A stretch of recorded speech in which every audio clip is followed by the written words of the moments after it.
ओह, आज कितनी ज्यादा ठंड लग रही है ना। दिन पर दिन ये ठंड बढ़ती ही जा रही है। ठंड भी बढ़ती जा रही है और ऊपर से हम गरीब लोगों के पास सिवाय इस टूटे मकान के और कुछ भी नहीं है। पता नहीं माँ जी कब तक ये ठंड हम गरीबों पर अपना कहर बरसाएगी। उस रोज अगर हमारे पति उस एक्सीडेंट की चपेट में ना थे और इन दोनों ने बिस्तर नहीं पकड़ा होता तो आज हमें ये दिन नहीं देखने पड़ते। लेकिन अब अपने इस ससुराल की हालत हमें ही सुधारनी होगी, हमें ही कुछ करना होगा। मैं कल ही काम की तलाश में जाऊंगी। तू अकेली नहीं जाएगी बल्कि मैं भी काम ढूंढने जाऊंगी। आशा देवी के 2 बेटे थे।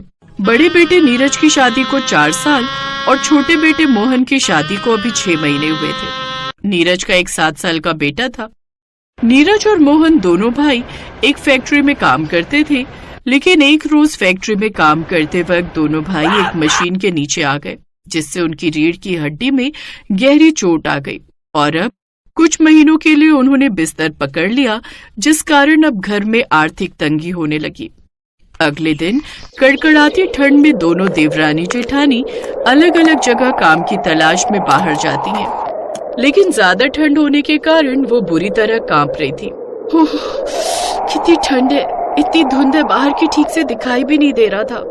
आज तो ऐसा लग रहा है जैसे ये काशीपुर नहीं बल्कि शिमला है।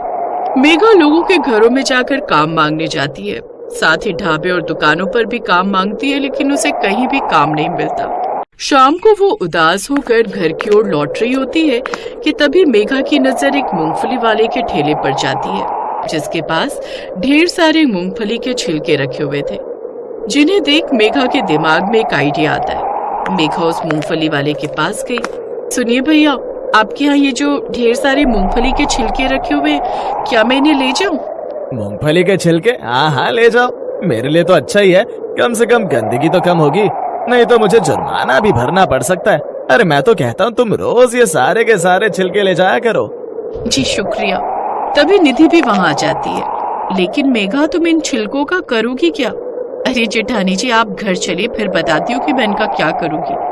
मेघा बोरी में भरे उन छिलकों को लेकर घर आ जाती है। बहू, इतने सारे मूंगफली के छिलके तुम क्यों लाई हो? क्या तुम्हें किसी फैक्ट्री में मूंगफली छिलने का काम मिल गया है?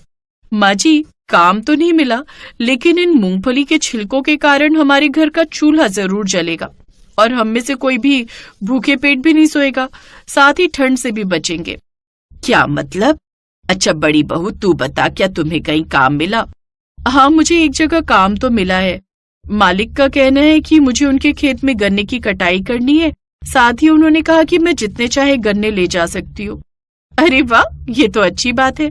हम उस गन्ने का गुड़ बनाकर बेचेंगे। मुझे गन्ने का गुड़ बनाना आता है, लेकिन चलिए अब जल्दी से कुछ खाने के लिए बना देती हूँ। जंगल में उसके कारण लकड़ियां गीली होने के कारण कल से हमारे यहाँ चूल्हा भी नहीं जल पाया है। मेघा चूल्हे में उन मूंगफली के छिलके डालकर आग जलाती है, फिर उसमें तवा चढ़ाकर रोटी और सब्जी बना लेती है। मेघा उस घर की छोटी बहू थी, लेकिन तेज दिमाग की और जुगाड़ू थी। उसके ससुराल वालों के पास ले देकर एक एक जोड़ी ही स्वेटर था, जिसमें की जगह जगह पर छेद हो रखे थे, जिस कारण वो सभी ठंड से कांपते रहते थे। अगले दिन निधि उस फटे हुए स्वेटर में कांपते हुए काम पर निकल जाती है। घर में भी सब ठंड के कारण उन फटे पुराने स्वेटर में कांप रहे थे। अपने ससुराल वालों की ऐसी हालत देख मेघा को बड़ा दुख होता है। फिर वो भी चुपचाप काम की तलाश में निकल जाती है। चलते चलते उसे रास्ते में राशन का गोदाम मिलता है। सेठ जी, क्या मुझे यहाँ कोई काम मिल जाएगा? मुझे काम की काफी जरूरत है। हमारे यहाँ माल ढोने का काम है, क्या तुम ये कर पाओगी? जी सेठ जी, मुझे इस वक्त काम की बहुत जरूरत है, मैं कर लूंगी। ठीक है, तो कल से काम पर आ जाना। दिहाड़ी के तौर पर तुम्हें दिन के 200 रुपए मिलेंगे, यानी महीने के 6000। अगली सुबह कड़कड़ाती ठंड में कांपते हुए मेघा काम पर चली जाती है, जहाँ भारी भारी राशन की बोरियां वो ट्रक से उतारती। ऐसे ही 1 हफ्ता काम करते हुए उसे हो जाता है।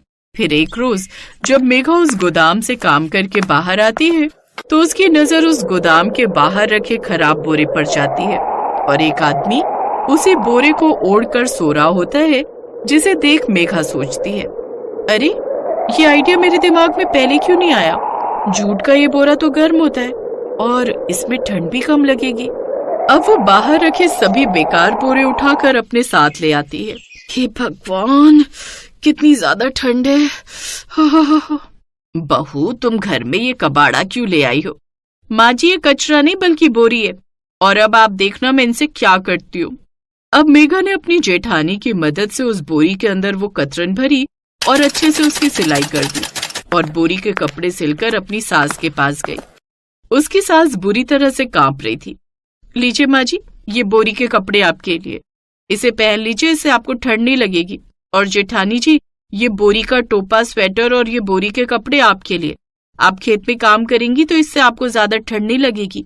कुछ देर बाद, अरे वाह मेघा, तुम तो बड़ी ही कमाल की जुगाड़ू हो, इन बोरी के कपड़ों में तो बिल्कुल भी ठंड नहीं लग रही। अगले दिन मेघा कुछ और बोरियां उठाकर ले आती है, फिर उनके भी कपड़े सिलकर अपने पति को पहनाती है। मेघा के पूरे ससुराल वाले अब बोरी के बने कपड़े पहनने लगे। अरे वाह चाची, ये बोरी के कपड़े तो कितने गर्म हैं, इसमें तो बिल्कुल भी ठंड नहीं लगती। बहू, सच में जूट की बोरियां कितनी गर्म होती हैं। अब इन बोरी के कपड़ों में हमें बिल्कुल भी ठंड नहीं लगती। अगले दिन जब दोनों देवरानी जेठानी बाजार से सामान लेकर लौट रही थी तो आंटी बहुत ठंड लग रही है। आंटी, क्या आप मेरे लिए भी ऐसा बोरी के कपड़े बना देंगी? हाँ, क्यों नहीं बेटा, मैं जरूर बनाऊंगी। हाँ मेघा, वैसे मैं कल से यही सोच रही थी, क्यों ना हम बोरी के कपड़े बनाकर गरीब लोगों में बांटे। हमारी तरह और भी गरीब होंगे जिनके पास ठंड से बचने का कोई जुगाड़ नहीं होगा।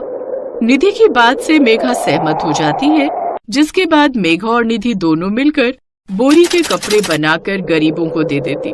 साथ ही लोगों को जब इस बारे में पता चलता है तो वो उसे और जूट की बोरी के कपड़ों के ऑर्डर देते हैं, जिससे उनकी अच्छी कमाई होने लगती है।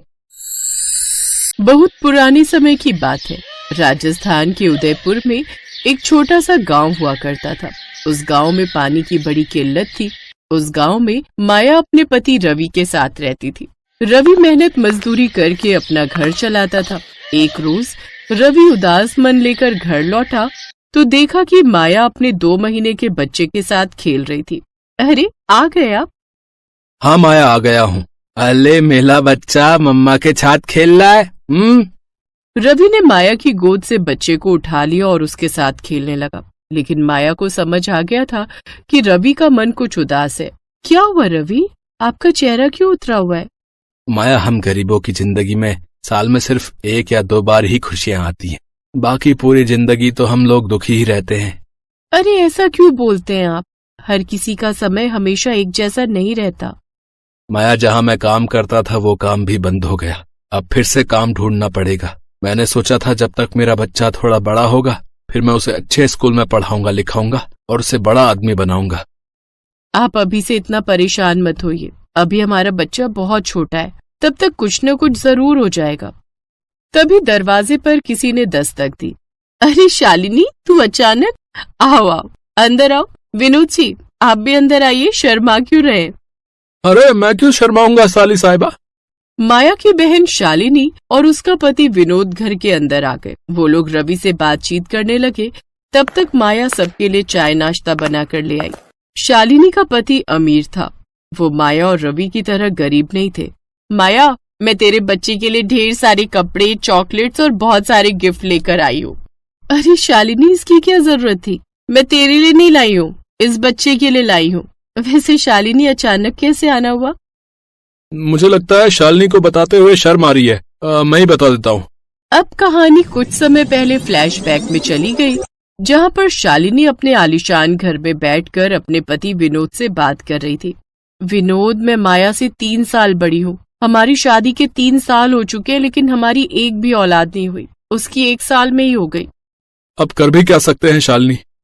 लेकिन अब तो डॉक्टर ने भी जवाब दे दिया है, हम अपनी पूरी जिंदगी बिना औलाद के कैसे जी पाएंगे? अगर कहो तो बताओ। हाँ बताओ, मुझसे परमिशन लेने की क्या जरूरत है? क्यों ना हम माया के बच्चे को गोद ले ले। हमारे पास बहुत पैसा है, हम उसके बच्चे को अच्छी एजुकेशन देंगे, अच्छी जगह रखेंगे, अच्छे से पालेंगे। आइडिया तो अच्छा है, लेकिन क्या माया मानेगी? अरे मानेगी क्यों नहीं, पैसों में बड़ी ताकत होती है। उसे हम लालच देंगे ना कि हम उसके बच्चे को पढ़ाएंगे लिखाएंगे, करोड़ों रुपए उस पर खर्च करेंगे। जल्दी से तैयार हो जाओ, हम अभी चलते हैं। रास्ते में उसके बच्चे के लिए ढेर सारे गिफ्ट भी ले लेंगे, तो वो जरूर मान जाएगी। अब कहानी एक बार फिर से प्रेजेंट टाइम में वापस आ गई। माया अपने बच्चे को गोद में लेकर शालिनी की तरफ पीठ करके खड़ी हो गई। माया तो कितनी मतलबी निकली। जरा सोच, हम तेरे बच्चे को अच्छे स्कूल में पढ़ाएंगे, महंगे महंगे कपड़े पहनाएंगे, अच्छा अच्छा खाना खिलाएंगे, तो जरा सोच बड़ा होकर क्या हीरा बन जाएगा तेरा बेटा। शालिनी, मैंने तेरे बारे में ऐसा नहीं सोचा था। तूने ये कैसे सोच लिया कि पैसों के लालच में मैं तुझे अपना बेटा दे दूंगी? प्यार और ममता की दौलत से बढ़कर कोई दौलत नहीं होती। ये बड़ी बड़ी बातें ना सिर्फ फिल्मों में ही अच्छी लगती है माया।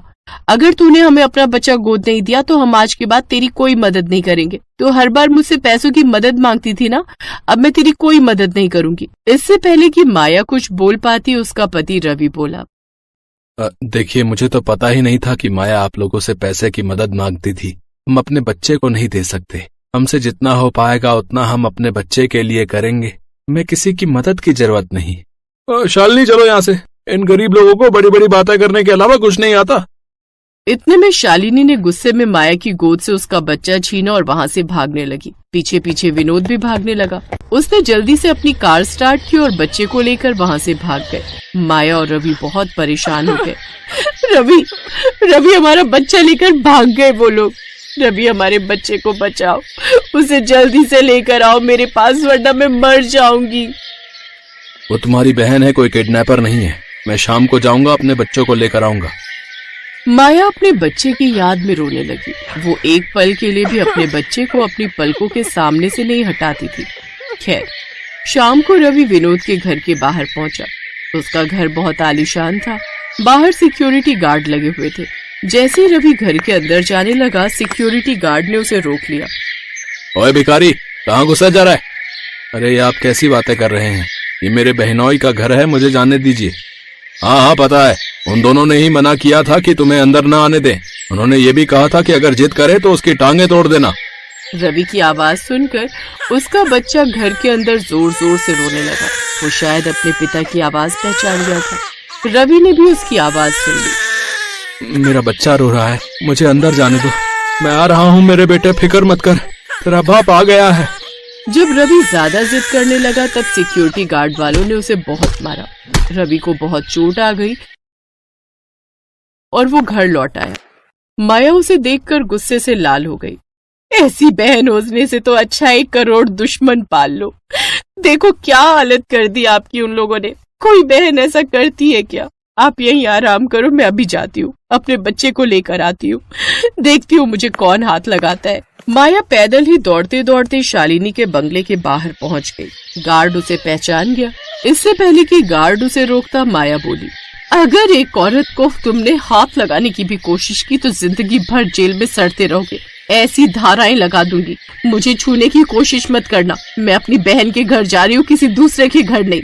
सिक्योरिटी गार्ड्स माया को देखकर डर गए और उसे घर के अंदर जाने दिया। माया सीधे अपने बच्चे की आवाज सुनकर उसके कमरे में पहुंच गई और बच्चे को उठाकर वहां से जाने लगी। पर तभी वहां पर विनोद और शालिनी आ गए। इतने में माया ने किचन से कुछ बर्तन उठाए और फेंक फेंक कर शालिनी और विनोद की खोपड़ी तोड़ दी। रुक जा शालिनी, रुक जा, अभी वो बहुत गुस्से में लग रही है। मेरी तरफ अगर बढ़ने की कोशिश भी की तो या तो मैं अपने बच्चे के साथ खुद मर जाऊंगी या तुम दोनों को मार डालूंगी यहीं पर। अभी तक तुम लोगों ने मेरी ममता देखी है, नफरत नहीं। माया अपने बच्चे को लेकर अपनी झोपड़ी में वापस आ गई। मैंने कभी सपने में भी नहीं सोचा था कि मेरी बहन ऐसा कर सकती है। अमीर परिवार में शादी क्या हो गई, पता नहीं अपने आप को क्या समझने लगी। ऐसे ही दिन बीतते गए। 3 साल रवि ने खूब मेहनत की। उसने अपने बच्चे का दाखिला एक सरकारी स्कूल में करवा दिया। रवि, हमारा बेटा स्कूल चला जाता है, मैं घर में अकेली रह जाती हूँ। मैं घर के बाहर चाय और पकौड़ी बनाकर बेचती हूँ, जिससे कमाई भी हो जाएगी और मेरा टाइम पास भी हो जाएगा। वैसे तुम्हारा आइडिया तो बहुत अच्छा है। अगर तुम्हारा काम चल गया तो मैं भी यही काम करने लगूंगा और हम दोनों मिलकर अपने बिजनेस को आगे बढ़ाएंगे। लेकिन इसके साथ एक काम और करेंगे। हमारे राजस्थान में लोगों को पानी की बड़ी समस्या है। जो लोग बाहर से घूमने आते हैं उन्हें भी यहाँ रेगिस्तान में पानी की समस्या होती है। तो हम लोग मुफ्त में उन लोगों को पानी पिलाएंगे। पानी पीने के बहाने वो लोग कुछ न कुछ तो खाएंगे ही। बिल्कुल सही कहा आपने। अगले दिन से माया ने घर के बाहर चाय पकौड़ी बेचना शुरू कर दिया और मुसाफिरों को मुफ्त में पानी पिलाना भी शुरू कर दिया। इस वजह से लोग अब उसकी दुकान पर खूब आने लगे और सुबह से लेकर शाम तक उसकी दुकान पर भीड़ ही लगी रहती थी। माया के हाथों से बने पकौड़े खाकर लोगों का मन तृप्त हो जाता था। जब उसकी दुकान खूब चलने लगी तो रवि ने भी दूसरे की नौकरी करना छोड़ खुद ही घर के बाहर एक छोटा सा ढाबा खोल लिया, जिसमें वो लोगों को 50 रुपए में भरपेट खाना खिलाने लगा। ऐसे करते करते 12 साल बीत गए और उनका बेटा नीरज अब बड़ा हो गया। एक दिन वो बहुत खुशी खुशी अपने घर लौटा। माँ, पापा, मैंने इंटर के एग्जाम में टॉप किया है। मुझे बहुत बड़े कॉलेज की तरफ से एक बहुत बड़ा ऑफर मिला है। मैं उस कॉलेज से कोई भी डिग्री मुफ्त में कर सकता हूँ। देखा माया, मैंने कहा था ना कि हमारा बेटा एक दिन हमारा नाम जरूर रोशन करेगा। पापा, मैं MBA करूंगा और आपके बिजनेस को बहुत बड़ा बनाऊंगा। नीरज ने MBA करने के बाद अपने माँ बाप का बिजनेस बढ़ाया और सिर्फ 5 साल के अंदर वो बहुत बड़े होटल का मालिक बन गया। माया की बहन उसके पास आई और दोनों ने माया और उसके पति से माफी मांग ली। अब सब लोग खुशी खुशी रहने लगे। पायल और अनुष्का दोनों बहनें थीं। उनका जन्म एक गरीब परिवार में हुआ था। पायल जहाँ सांवले रंग की थी तो वहीं अनुष्का दिखने में बेहद ही खूबसूरत थी। दोनों बहनें जवान हुई।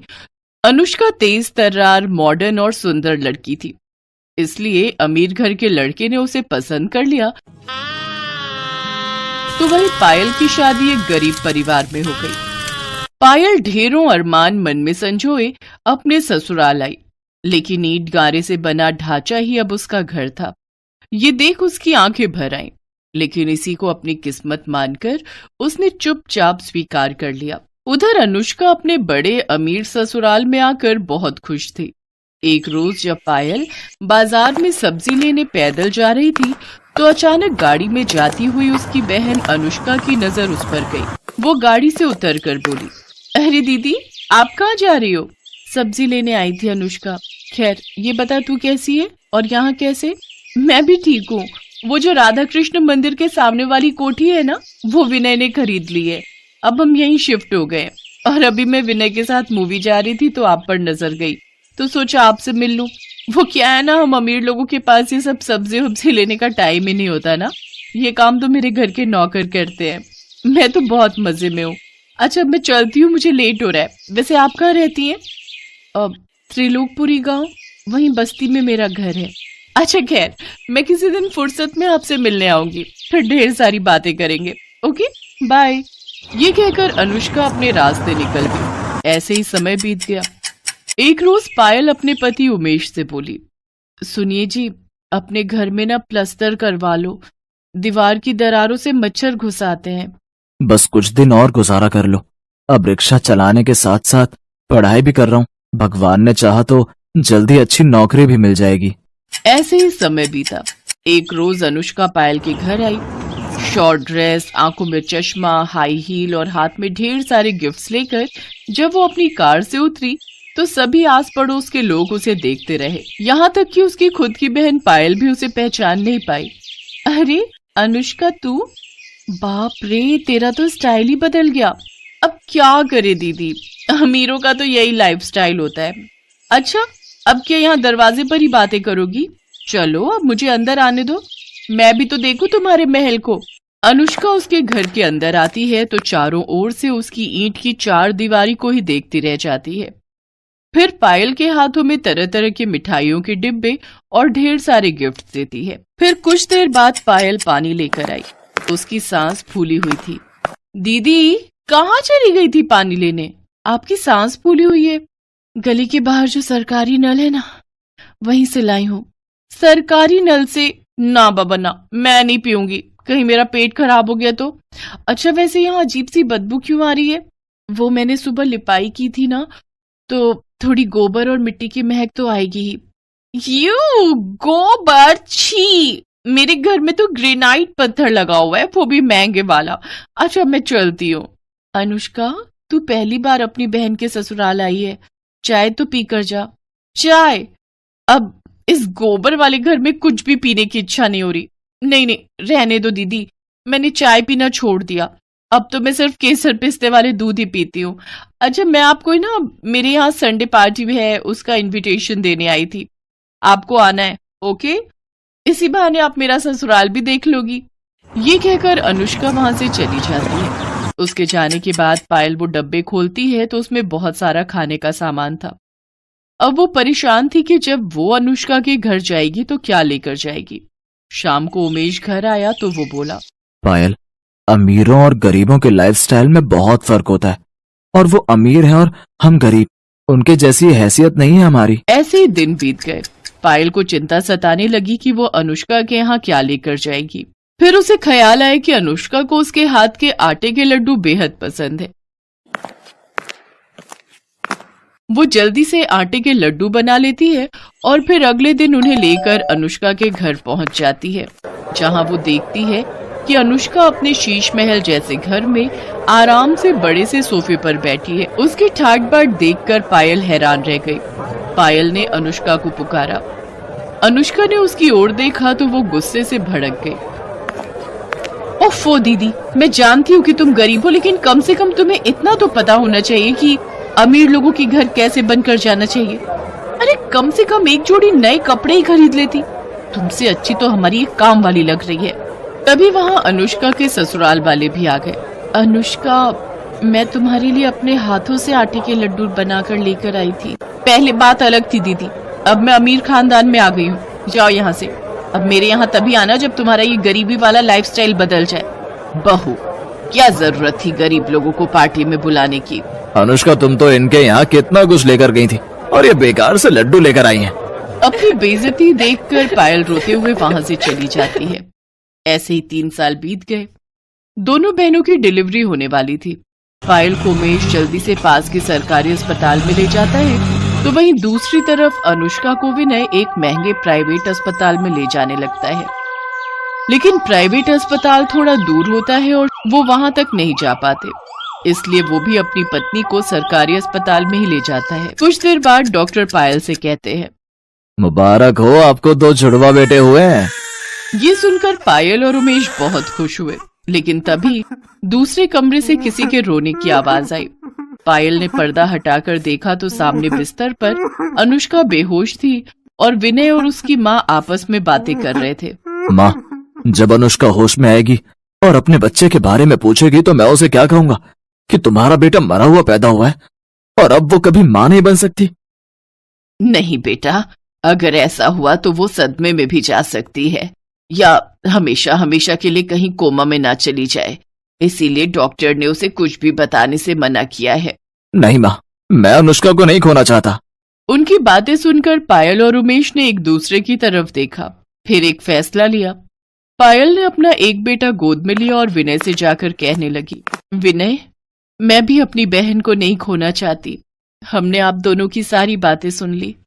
मैंने जुड़वा बेटों को जन्म दिया है, इसलिए मेरा एक बेटा तुम रख लो और अनुष्का को यही कहना कि ये उसी का बेटा है। मैं गरीब जरूर हूं, लेकिन दुख तो सबका बराबर ही होता है ना। मेरे बेटे की परवरिश करते समय उसे गरीब और अमीर दोनों के बारे में बताना, ताकि वो गरीबों का दुख भी समझ सके। अनुष्का होश में आ चुकी थी, उसने उनकी सारी बातें सुन ली थी। वो हाथ जोड़कर पायल के सामने रोते हुए कहने लगी, मुझे माफ कर दो दीदी, मैंने आपको कितना भला बुरा कहा। शायद उसी की सजा मुझे मिली है जो भगवान ने मेरा बच्चा छीन लिया, साथ ही हमेशा के लिए मां बनने के सुख से भी वंचित कर दिया। दीदी, आपके बेटे को अपना बेटा समझकर पालूंगी, शायद इससे मेरे सारे पाप धुल जाए। मेरा नहीं बहन, तेरा बेटा, आज से ही तेरा बेटा है। दोनों बहनें रोते हुए एक दूसरे के गले लग गई। आज माँ की ममता ने अमीरी गरीबी के सारे फासले मिटा दिए। इस वीडियो को लाइक करें, हमारे चैनल को सब्सक्राइब करें, बेल आइकन जरूर प्रेस करें हमारी न्यू वीडियो सबसे पहले देखने के लिए।